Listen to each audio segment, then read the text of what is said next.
Hello students, आप लोगों का स्वागत है मेरे यूट्यूब चैनल में। आज मैं आप लोगों को क्वाड्रेटिक क्वेश्चन मतलब द्विघात समीकरण का एक इम्पोर्टेंट क्वेश्चन का सॉल्यूशन बताने वाला हूँ। जो क्वेश्चन या इस क्वेश्चन से रिलेटेड कोई ना कोई आपके पेपर में आता ही है, कोई ना कोई क्वेश्चन आपके एग्जाम में आता ही है, बोर्ड एग्जाम में। ठीक, तो इस क्वेश्चन के यदि आप सॉल्व कर लिए तो इसी प्रकार का आपको कोई भी क्वेश्चन एग्जाम में आए उसको आप आसानी से सॉल्व कर लोगे।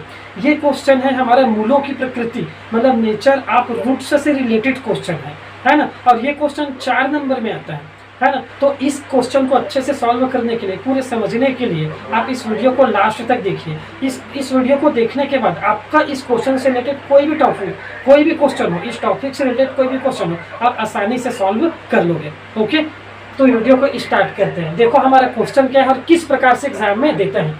देखो हमारा क्वेश्चन है द्विघात समीकरण 2x² + kx + 9/8 है ना। 2x² + kx + 9/8 बराबर 0 के मूल वास्तविक व समान हो। इसके मूल क्या है? वास्तविक व समान हो। तो k का मान ज्ञात कीजिए।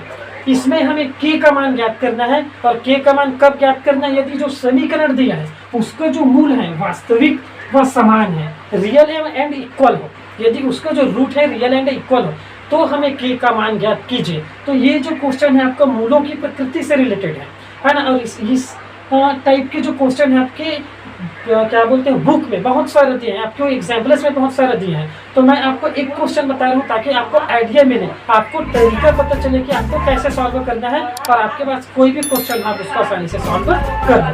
तो क्वेश्चन का मेन पॉइंट है मूल वास्तविक व समान हो। तो हमें k का मान ज्ञात करना है। मूल क्या हो? वास्तविक व समान। तो सॉल्यूशन कैसे करेंगे हम देखते हैं। देखो यदि क्वेश्चन का कंडीशन क्या दी है, इसके जो मूल है वास्तविक व समान हो, तो यदि मूल वास्तविक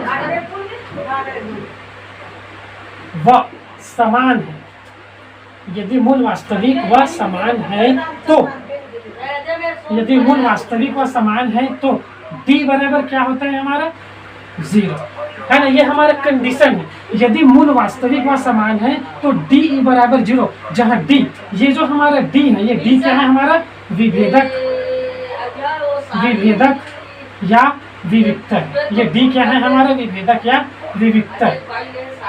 ठीक, d क्या है? d को हम कहते हैं विभेदक या विविक्तर। तो यदि इसका जो मूल है वास्तविक व समान है तो हमें k का मान ज्ञात करना है। वास्तविक व समान है, उसके लिए शर्त क्या होता है कि d का मान क्या है? 0। यदि d बराबर 0 हो तो उसका जो मूल होता है ना, उसका जो कंडीशन होता है, यदि मूल वास्तविक व समान है तो उसका कंडीशन होता है d बराबर 0, जहाँ d विभेदक या विविक्तर है। और d का मान क्या होता है? d का मान होता है हमारा b² - 4ac = 0। ये d का मान होता है। ये d का फार्मूला है, ये विभेदक का सूत्र है। अब इस सूत्र में हम a b c का मान रखेंगे। तो सबसे पहले समीकरण से हम a b और c का मान निकाल लेते हैं। दिए गए समीकरण का मानक रूप से तुलना करने पर, मानक रूप से तुलना करने पर जो समीकरण दिए हैं उसका हम मानक रूप से तुलना करेंगे। मानक रूप क्या होता है हमारा? ax² + bx + c = 0। ये मानक रूप है। तो इससे ये जो समीकरण दिए इसकी तुलना करेंगे तो a का मान कितना हो जाएगा? 2। b के स्थान पर क्या है हमारा? k। ठीक, और c का जो कांस्टेंट वाला पद है, ये कांस्टेंट्स क्या है? c। तो c का मान कितना दिया है? 9/8। तो ये सारे का मान निकाले a b और c का। अब इस मान को हम यहाँ रख देंगे तो क्या हो जाएगा? b² का मान क्या है हमारा? k। तो हो जाएगा k² - 4ac। तो -4a का मान कितना दिया है? 2। और c का मान दिया है हमारा 9/8 = तो क्या हो जाएगा हमारा? 0। ठीक, उसके बाद क्या हो जाएगा देखते हैं। k² - ये कट जाएगा 4 से, 4 कम है ना। 4 से कितना बार में कटा? 2 बार में। और 2 भी कट गए। क्या बचा? k² - 9 = क्या बचा हमारा? 0। उसके बाद क्या हो जाएगा यहाँ देखते हैं। उसके बाद हो जाएगा 9 इस पर माइनस में उस साइड जाएगा तो क्या हो जाएगा हमारा? प्लस। तो k² = हो जाएगा हमारा प्लस में। ठीक, 9 इस साइड माइनस में था, उस साइड गए तो हमारा क्या हो गया?